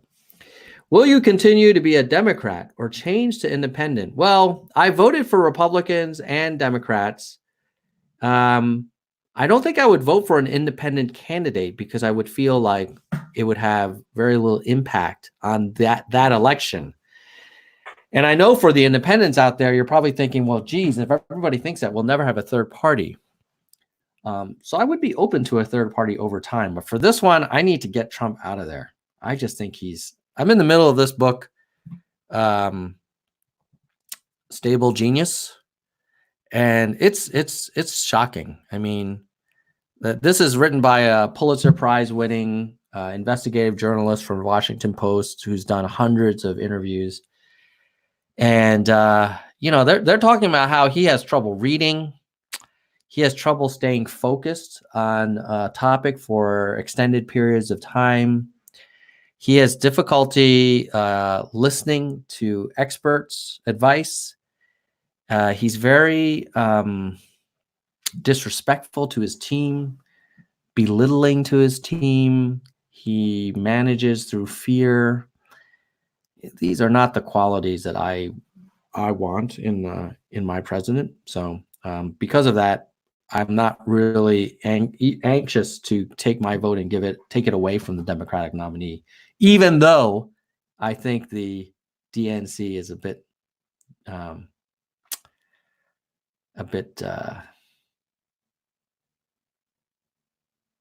I just say it crooked. Do you think a VP position is better than a cabinet position? In a Biden administration, 1,000%. Because if you look at Biden, it's not clear he's going to be vibrant for 4 years. I can't imagine him doing 2 terms. I mean, that's a really tough job. So I think VP of Biden is basically 2024 Democratic nominee frontrunner at a minimum.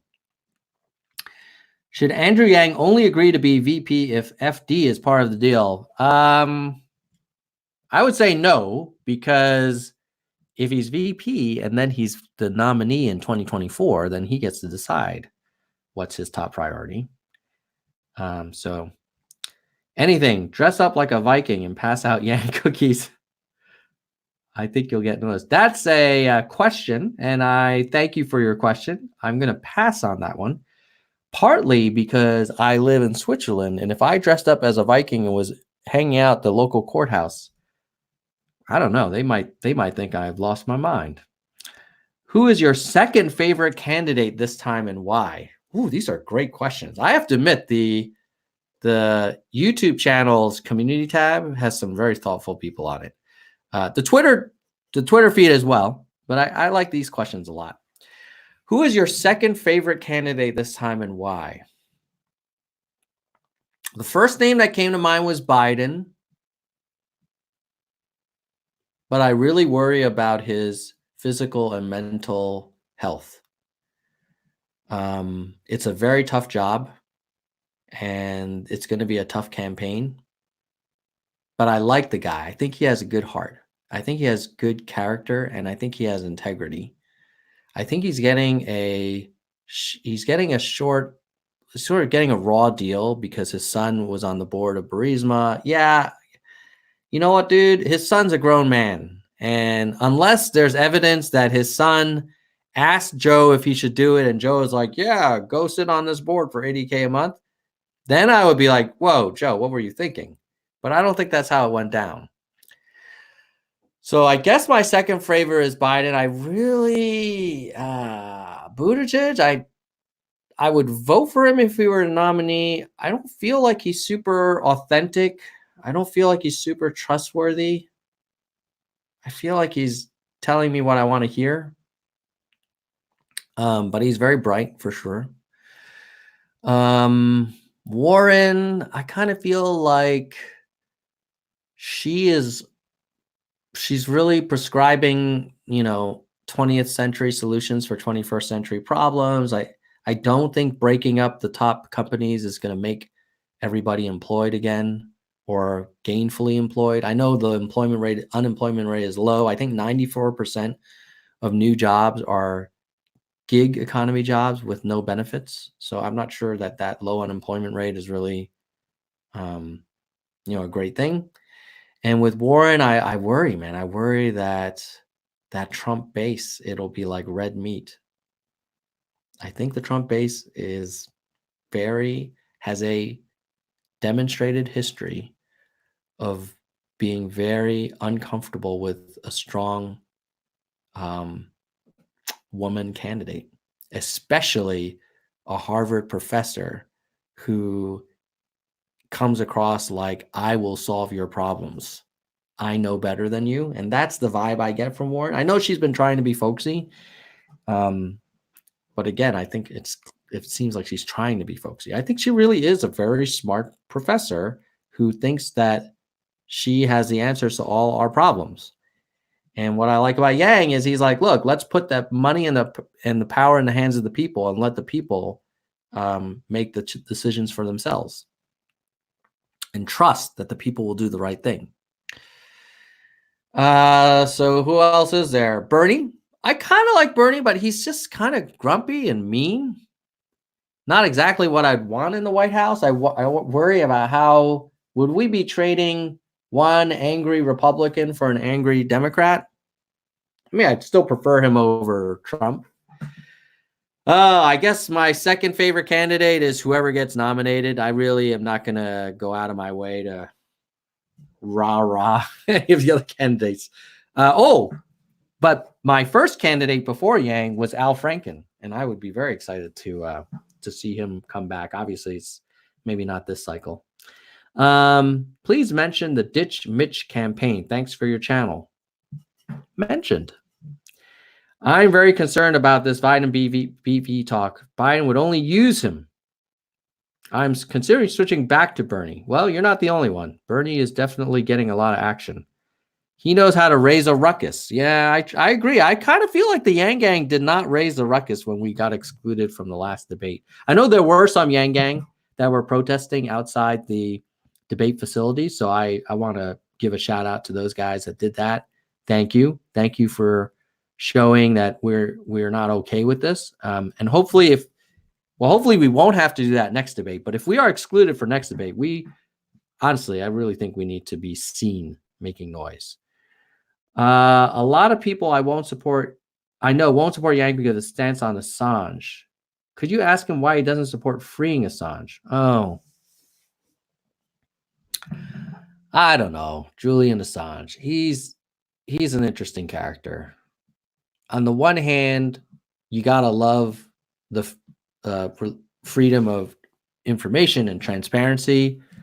On the other hand, like there is not everything can be put out there, and clearly the government was overly conservative about not releasing information about the surveillance stuff.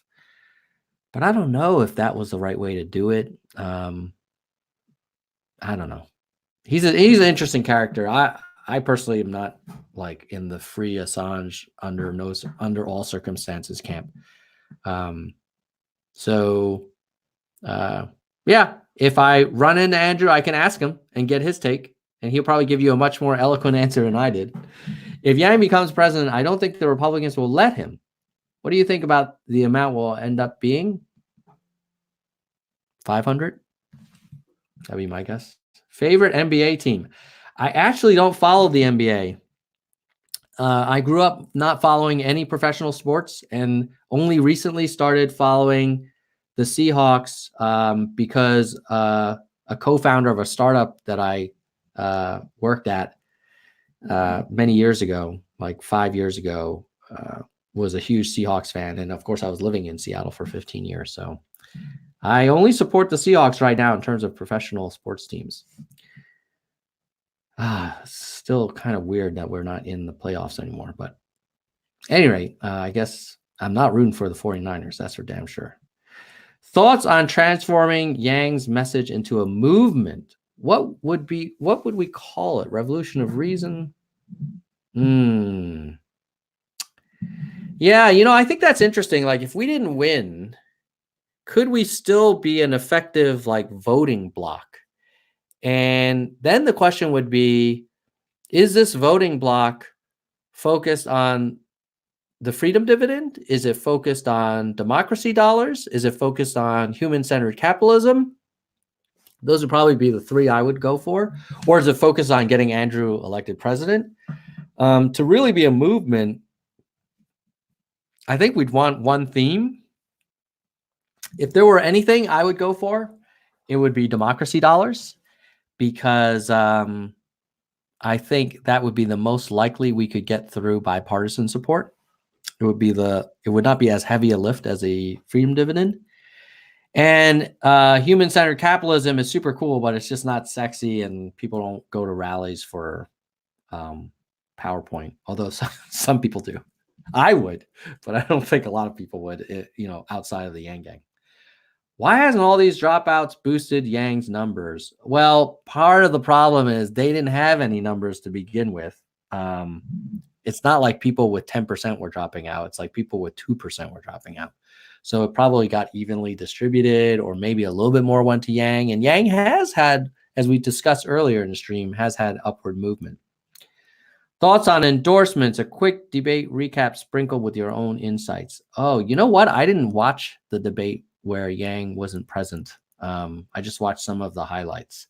So I can't give you the debate recap other than, of course, I saw the clip on the hot mic moment between Warren and Sanders. And frankly, like, that whole manufactured drama is exactly why I don't like the quote unquote front runners. Because, like, no one cares, frankly, Warren, what Bernie said to you. And no one cares, Bernie, what Warren says you said to her. What we want is we want to fix this country. And the two old senators arguing about, oh, you said this, whatever, man. Like, come on. Sorry. I haven't had my coffee this morning, and it's late in the stream, so I didn't mean to be angry. But honestly, we spent more time talking about whether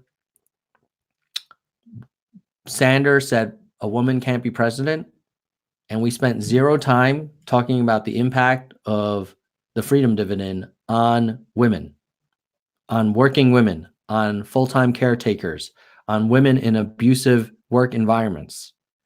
That, in my opinion, is more impactful on women in America than what Bernie may or may not have said to Elizabeth Warren in the Senate cloakroom or wherever the hell they were. Like, we don't give a shit about your little Senate to Senate spat.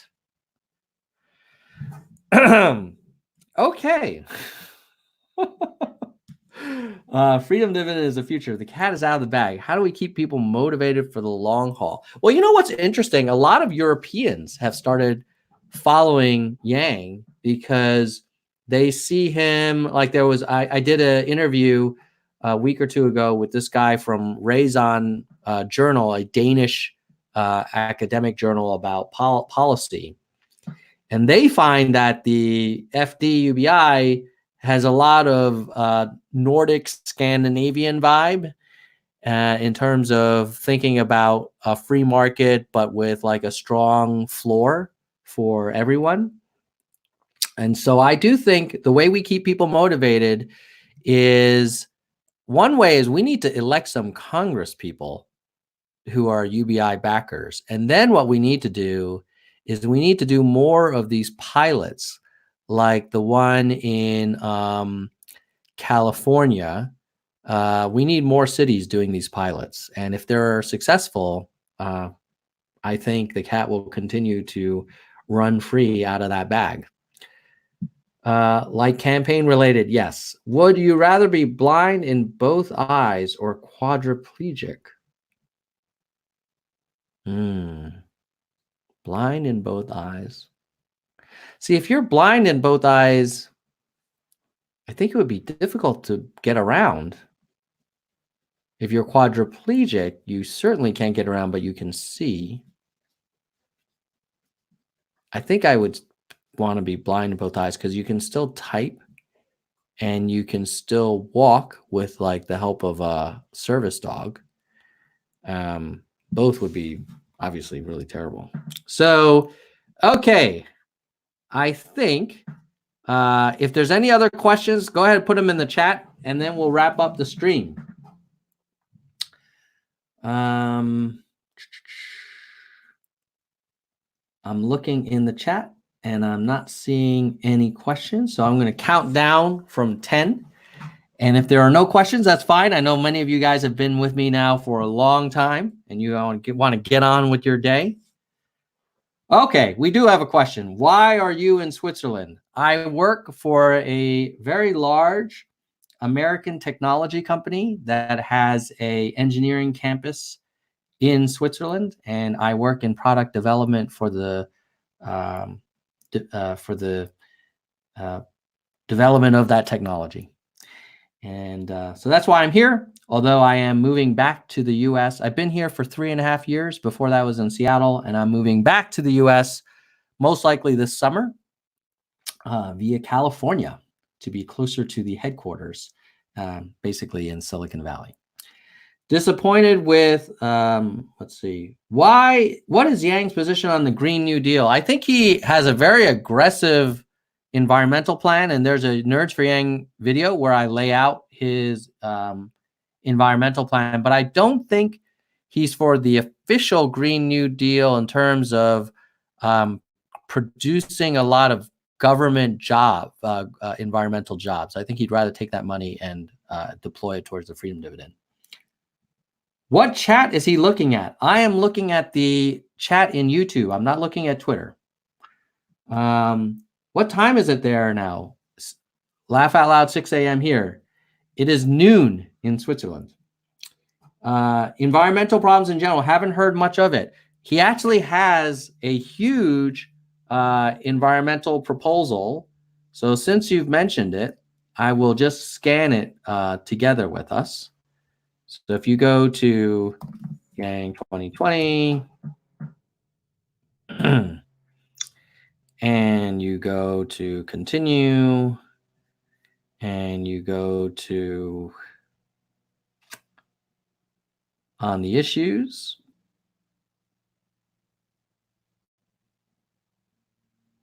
and then you can go to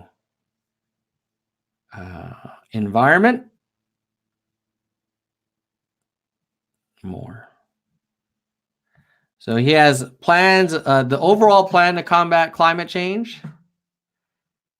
you can see a very detailed plan here. And I'll just summarize some of the specifics. He has these goals: 0 emissions, fully green economy by 2049.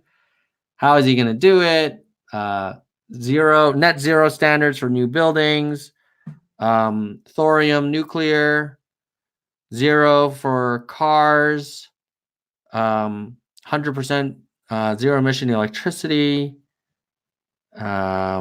methane reduction, and investing in democracy dollars so the energy oil lobbyists can't over influence, grid modernization, safe clean nuclear power, zero emission ground, zero emission air, sustainable agriculture, sustainable materials, national labs investments, renewable energy, apprenticeship, sea level investments, pre-disaster mitigation. I mean, like on and on. Like this guy has a very detailed plan, and you can go learn more about it on the website. So anybody who says that Yang doesn't care about the environment, I'm not saying you're saying that, is incorrect, because I think the problem is the media just loves to talk about his stuff on the freedom dividend all the time, and they ignore all of his other like 200 policies. Okay. Do you think Yang's YouTube traffic gets help from international? How can we tell what his domestic support is? Well, I can only tell you for my channel, 70% of my traffic is from the US. 30% is international. Do I support nuclear power? I do. I don't see any other way to get zero carbon without it. I don't think wind and solar can do it. If you want to get rid of coal and natural gas, you have to have another way to generate massive amounts of electricity. So until we find a better way, I would go with nuclear, and a lot of countries in Europe have nuclear, and Switzerland has a lot of nuclear power. There's going to be accidents with any kind of power. Of course, a nuclear accident is crazy, which is why thorium as the type of nuclear power has a lot of prospects, because I think the potential risk is less. Let's see, any questions? Has Yang met with Obama? I don't think he has yet. I think he will, but I don't think they've done it yet. Maybe they're saving it. Who knows? Maybe Biden said don't go talk to other people.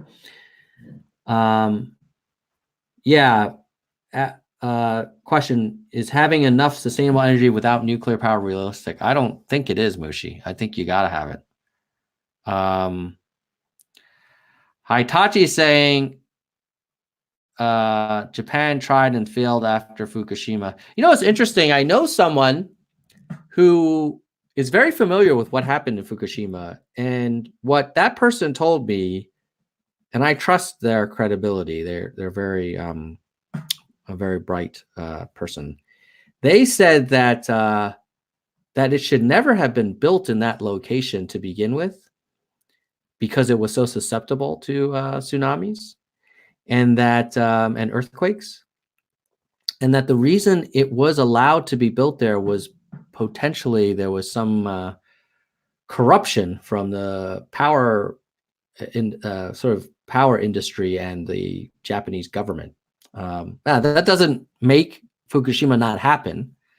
I'm just saying we can't entirely blame the technology. There was some human error there too. Now, some people will say, well, because there will always be human error, you should not use technology that could have such a big risk. I get it. Let's see, any other questions? All right, I think we've answered most of the questions. So with that, I just want to wish everybody a happy weekend.